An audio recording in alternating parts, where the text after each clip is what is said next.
নমস্কাৰ ছাৰ। নমস্কাৰ। ছাৰ কি নাম আপোনাৰ? ৰঞ্জিত মহানন্দ। আপুনি ক'ৰ পৰা আহিছে? অসম ৰাজ্য বিশ্বনাথ জিলা গহপুৰৰ পৰা আহিছোঁ। আপুনি সন্ত ৰামপাল গুৰু মহাৰাজৰ পৰা নাম দীক্ষা কেতিয়া লৈছিল? 29/1/2017।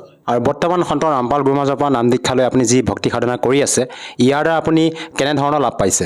সন্ত ৰামপালজী মহাৰাজৰ চৰণত অহাৰ পাছত সৰ্বপ্ৰথম মই এইটো লাভ পাইছোঁ, যেতিয়া মই তেখেতৰ চৰণত আহিলোঁ, যেতিয়া মোৰ কিডনীকত পাথৰ লাগিছিলে, তেতিয়া মই বহুত অসুবিধা পাই আছিলোঁ। খোৱা বোৱাটো অসুবিধা, লেট্ৰিন বাথৰুম কৰাটো অসুবিধা।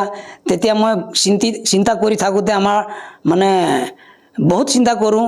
তেতিয়া মই পৰমাত্মাৰ প্ৰাৰ্থনা লগালোঁ যে মালিক, হে ভগৱান, হে গুৰুদেৱ, আপোনাৰ দাসক এনেকে ৰোগ লাগিছে। তেতিয়া গুৰুজনে কৈছে যে ল'ৰা চিন্তা কৰিব নালাগে, তুমি ডক্টৰৰ ওচৰত যোৱা, এক্সৰে কৰাই লোৱা, বাকী কি হ'ব এইটো ভগৱানে চব ঠিক কৰি দিব বুলি কোৱাৰ কাৰণে মই যেতিয়া ডক্টৰৰ তাত গ'লোঁ, এক্সৰে কৰালোঁ, আল্ট্ৰাচাউণ্ড কৰালোঁ।